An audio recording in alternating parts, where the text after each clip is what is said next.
What's going on, guys? So in front of you, you were looking at some absolutely brilliant, innovative, and very new technology that's now available from the folks over at Bluetti.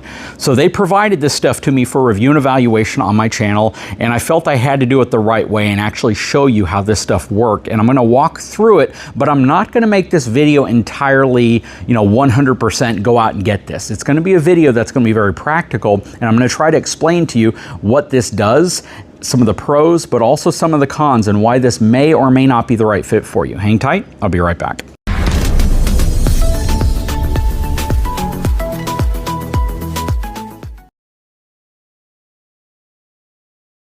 What this is designed to do is absolutely revolutionary. What you're looking at is the Bluetti RV5. This essentially is a hub. This is designed to incorporate so much technology into it that just has never really existed in one piece before. And this is going to be groundbreaking for the RV manufacturers who choose to install this. Now, I say that because if you go research this product yourself, the folks over at Bluetti make kind of a stretch in terms of a claim, and that is that you can get this whole system up and running in like record time, that it's going to be super quick, and this is just a super easy install because they've labeled everything. Well, that may be true if you're setting it up on like a workbench, but it's not necessarily going to be true for most people who may consider this as a retrofit to an RV they already own. Now, if you're doing like a van build or a school bus build and you are working from scratch and you have full accessibility to all of your wires, you can run new wires, this might be the perfect. This would actually probably be the perfect add-on or upgrade to that type of a build. But if you are a fifth wheel or travel trailer or motorhome owner, you can't just throw this thing in. It's going to require a lot more in-depth knowledge and understanding of how you're going to run things, the length of wire you'll need, and how you're actually going to tie it into your existing system.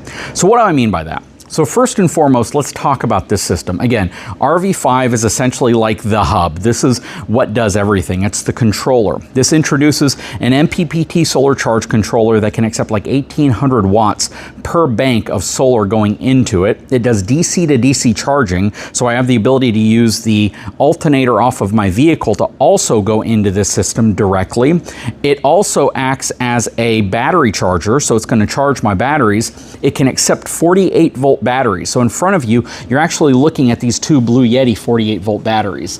These are the B4810s. Each one of these things weighs like 80 pounds. It's ridiculously heavy putting these in place. So you're probably going to need some help, especially if you're trying to scoot them into an opening inside of an RV. And you're also going to want to be very aware of the weight, but you can have multiple battery banks. Now, that said, I have them ran in parallel going into the RV5. What that means is these are 48 volt, 100 amp hour batteries, which each one of these is the equivalent of like 450 amp hours from a 12 volt perspective. So two of these things are going to be a tremendous amount of capacity for an RV, and more than enough to run probably multiple AC units, your microwave, and all sorts of stuff at the same time, because this can support up to 5,000 watts output, up to 6,000 watts if you factor in AC and DC together.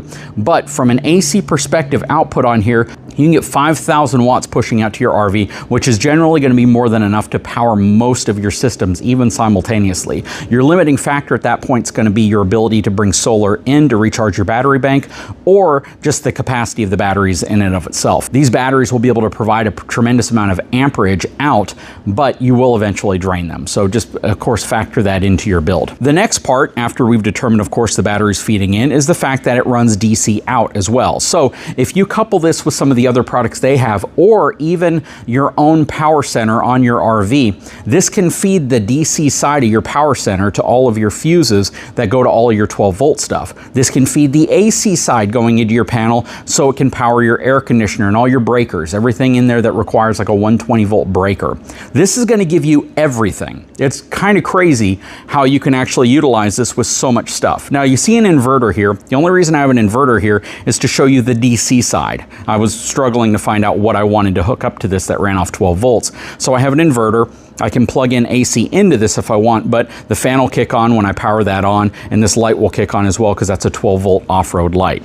So essentially, when I turn the DC side on, which would power like your leveling system, it would power your slide outs, it would probably power your 12-volt refrigerator if that's what you have, as well as your lights and some other things inside of your RV, possibly like your water heater or your water pump. All of that would come from the DC side going into your breaker panel or your fuse panel to the fuses that power those 12-volt appliances. When it comes to things like, let's say you have a 120-volt residential refrigerator and not a 12-volt fridge, your microwave, your air conditioning units in most cases, there are a few RVs out there with 12-volt ACs, but most of them have 120-volt ACs. Perhaps your wall plugs, things inside of your bathroom for your curling irons and all of that stuff, that's going to be the AC side of that coming out. And I actually have that connected to this little power strip right here via the output coming from the AC side. So whenever you talk about combining this in an RV that you already own, you're going to want to tie this into the power center, because I don't think most people are going to go out and get the Blue Yeti power center, because you're going to have to rewire your entire RV at that point. You will have to rewire every one of your fuses, every one of your breakers to a new panel completely. Now I brought out my WIFCO power converter power center here. This one actually has a converter built into it, which you will no longer need with this setup, but this is typically where you're going to see all your 12-volt fuses and then your 110 or 120-volt breakers right here. So all of this stuff right here would have breakers, and those would be to power, again, like your microwave, your AC units, things like that. And these would be all your 12-volt stuff for your slides, your lights, and stuff like that. So this right here, for most people looking to retrofit this into a fifth wheel or travel trailer that they already own or that they're planning on buying, this would feed power to this. So the 12-volt side, which is right here, would come out and it would feed to the 12-volt side going into this panel to be able to power all your 12-volt stuff. And then your 120-volt side right here would feed out, also tie into your power center to feed the breakers that power your outlets, your refrigerator if it's not a 12-volt refrigerator, your AC units, and things like that, all your wall plugs, kind of like I have set up right here. So in most RVs, this is going to tie into something like this. You're probably, again, not going to get the Blue Yeti version of this unless you're doing just a build from the ground up, like a camper van, a bus conversion, something like that, to where you know that everything that you're putting in there, you're putting in there. You're wiring everything, you're running all your wires, all of that stuff. In most RVs, you're not going to have that flexibility. So if I were to put this, say, in the Brookstone, I wouldn't just have direct access to every wire I need to swap out to the Blue Yeti box. I would have to work with the power center that I currently have in place. So a lot of people would say, why would you put this system in versus a traditional battery build, versus a traditional solar setup? Well, the solar aspect of it's going to be the same. You're going to run your solar panels across the top of your RV. They're probably going to be ran in series, so you're going to have a tremendous amount of voltage coming in, and you're going to need what's called an MPPT solar charge controller normally.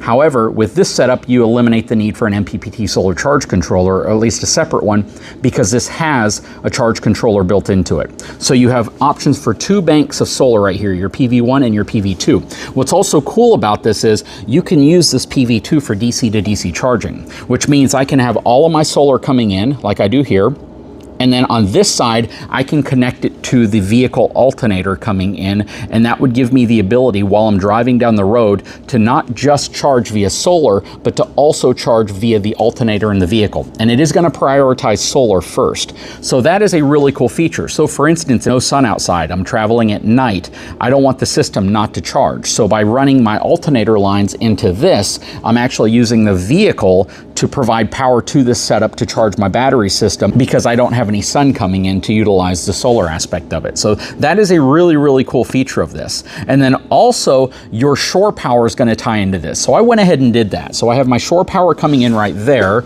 If we go around to the back of my little display I made, you can see I have a 50 amp connection right here, and it's going directly into that connection right there, and you can see it feeds both leg 1 and leg 2. So you have a tremendous amount of power capability to feed into this system. Right now, I have it just connected to a standard extension cord right here. And everything is connected. This entire thing is connected except for my solar panels. I don't have my solar panels connected to it right now because we're inside, but all I would have to do is connect my solar panels right here, and it would also feed in solar electricity into the system. And again, it prioritizes solar. So if you have enough sun outside, it's going to prioritize input from solar versus your vehicle versus anything else, unless you're connected to shore power. So by turning this on, which it's currently on, I can see that I have 1,346 watts coming into the system right now. And what this is doing and why this is so game changing is I'm taking 48 volts ran in parallel. I'm feeding this system 48 volts. It's actually closer to like 51.2 when there's no load, but 48 volts into the system, and it's converting 48 volts into 120 power for all of my outlets, my AC and everything else, and 12 volt DC power for all of my 12 volt stuff. That's what's revolutionary about this. I don't need to hook like a 48 volt air conditioning unit to any of this. I don't need to do anything only at 120 volt like you see a lot of residential systems where it converts from 48 volt to 120 only. This is going to convert from 48, which is what this battery system's putting out, into both 12 volt and 120 volt at the same time. So I want to demonstrate this, and until I get the additional components that I don't have, like a panel that they have where you can turn everything on from this cool touchscreen panel, I have their application downloaded on my phone because all of this is networkable and you can access it via internet or Bluetooth. So I'm connected to it currently, and you can currently see that I have 1.3 kilowatts actually going into the system. So the batteries are currently at 34%. It gives you this really cool little diagram to show you what's going on with the whole system. I can go through here. Let's say I want to turn on AC power. So right now I have this little Lasco fan plugged into this little power strip, which is tied into the output power. That power again would normally be connected to a power station like this, which would feed all your outlets, your AC, your refrigerator if it's not a 12 volt refrigerator. And if I want to turn that on from here,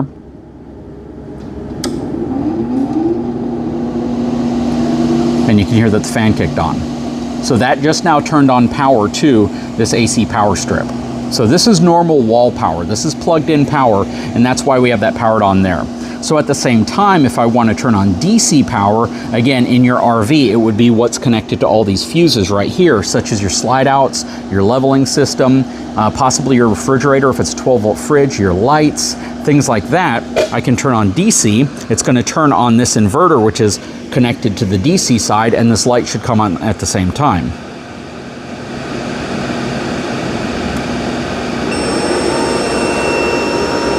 So check that out.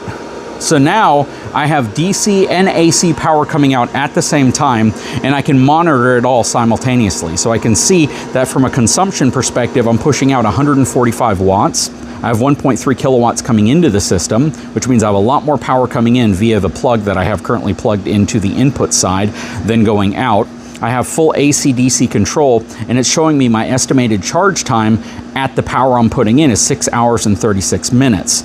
So this is absolutely insane what this provides you. This gives you a tremendous amount of capability to be able to run everything in an RV off of a state-of-the-art setup that's never really been offered before. Now, a lot of people are going to say, why wouldn't I just go with 12 volt batteries? Let me turn all this stuff off. I'm going to turn my DC off. And I'm going to turn my AC off. There we go. So a lot of people would say, why wouldn't you just run 12 volt batteries? Well, the main reason why is because this hub is going to be a 5-in-1 power hub. It's going to be your solar charge controller, DC to DC charging, alternator charger if you want to utilize that. Plus it's going to have your EMS, circuit protection, as well as all of your inputs in one device. It can provide up to 5,000 watts output, which is really, really nice. That's, again, going to give you a lot of capability, so you have to reduce the amount of additional equipment you might normally need. It's using these 51.2 volt batteries, 100 amp hours each, and Blue Yeti claims that this 48 volt system reduces energy loss by up to 30% compared to a traditional 12 volt system. So that's pretty awesome. Now, these are self-heating batteries, which means they are protected if you're in extreme cold environments, so you don't have to worry about the cells going bad or cells no longer functioning because of that. So that is really, really cool. But where I want to caution people again is, even though they label the cables, they give you a lot of cables, the cables are all labeled so you can just plug and play the system. That would be ideal, again, for your own home RV build. Whenever you're integrating this in, it's not going to be that simple. It's going to take a lot longer. You're going to probably need expert help. You're going to need someone who understands where all your wires are currently ran. Most of them probably under the floor, right? They're all going to be ran to a central power station versus just being readily available to access all in one spot. Even though this is like a 5-in-1 hub, you're going to have everything kind of in the same area. All your wires going out to all your 120 and 12 volt stuff will have to be accessible if you're going to swap the entire system out. If you're just going to tie this into a system you currently have, you still have to think pretty carefully how you're going to do that. This panel may be located in an area that's nowhere near where you want to mount this. And you may have weight issues with the amount of stuff you can put in, or space issues with where you can actually mount this stuff. These right here are designed to be mounted on the floor. So you need to have the real estate for something that's approximately 2 feet wide by about 16 inches deep, and however tall they're going to be based on stacking them to be able to fit them in your RV. You're going to have a spot for this. This can either lay flat or it can be mounted to a wall, but it's still about 20 inches tall, maybe about 22 inches tall, I think. And you're going to have to factor that in. You're going to have to figure out where all of this stuff will physically fit in your RV, and potentially putting it in the wrong spot could really jack up your weight and balance. So you also need to understand that aspect of it as well.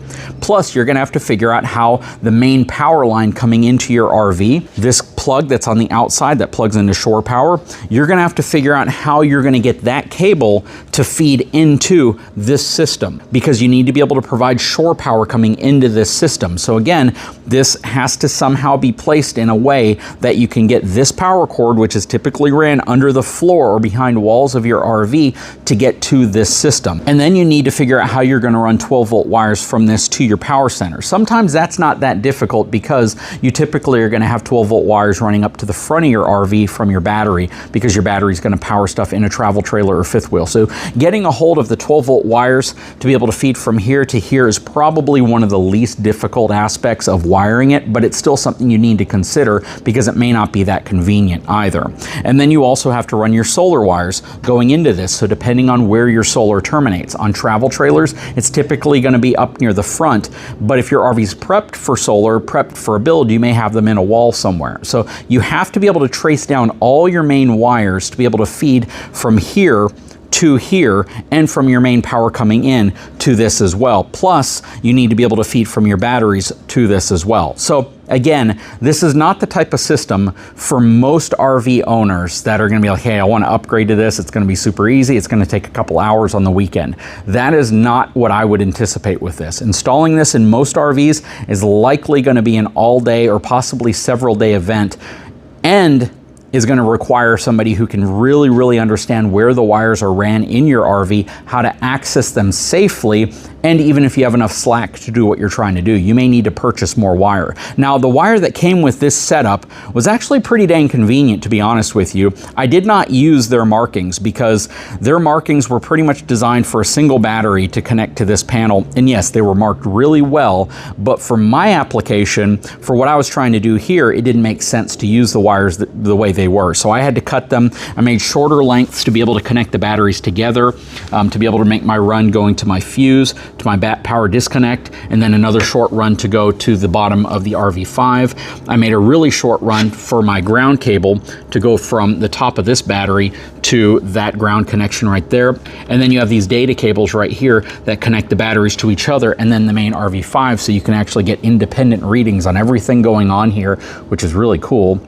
But yeah, I definitely don't feel as if this cable setup would be universal to most people. Even though, again, you could technically kind of connect it the way they say, but you're gonna have a lot of slack. Again, it's really designed just for a single battery, not two batteries, and it's not taking into account like a retrofit in an RV that already has all of its power stuff in place. So this is really cool. I love it. So regardless of what I just said, all of that stuff, if you feel this is a project you can tackle, this is one heck of an upgrade, and it's gonna be a really good one for those of you who have the capability, technical skill, electrical skill, and proficiency to be able to do this. But I would absolutely highly recommend consulting an electrician on a project like this. 48 volts is no joke. You touch those terminals, you're going to get a bad shock. This is not a 12 volt system where you can touch your battery terminal and typically not much is going to happen unless you ground it out or short it.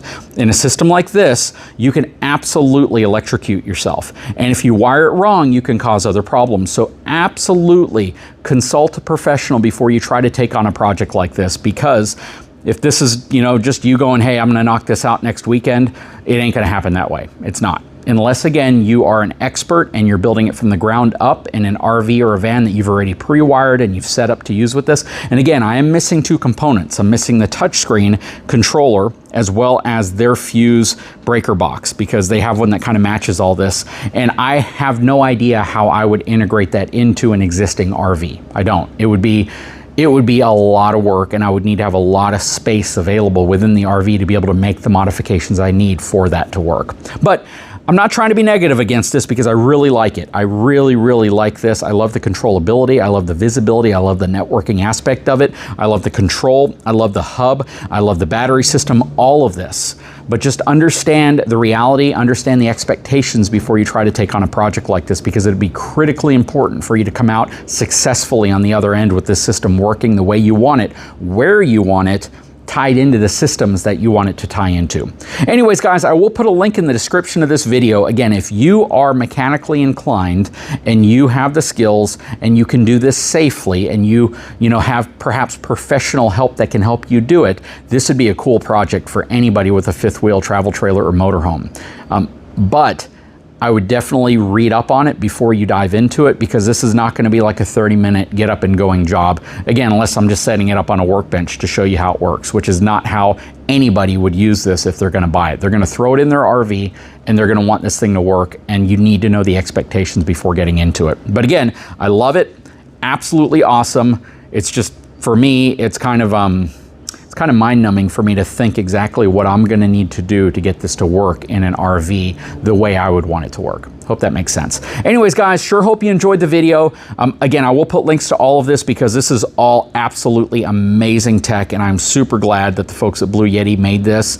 They don't show any UL listing on the actual box right here, but you go to their website, it shows that it is UL listed. So that is really cool. But do more research on that as well if that's a requirement that you're looking for equipment like this. They have all of the other ones on here. They have your ETL, your FCC, but again, the UL listed badge is not on here, even though it does appear to be on their website. Anyways, guys, sure hope you enjoyed this video. I know it's been a little bit long-winded. Hopefully I made all the right expectations for you to make an informed purchasing decision if this is the route you want to go. Big shout out to Blue Yeti for providing this for review and evaluation, and I hope I did it justice. Anyways, guys, we'll talk to you again very soon.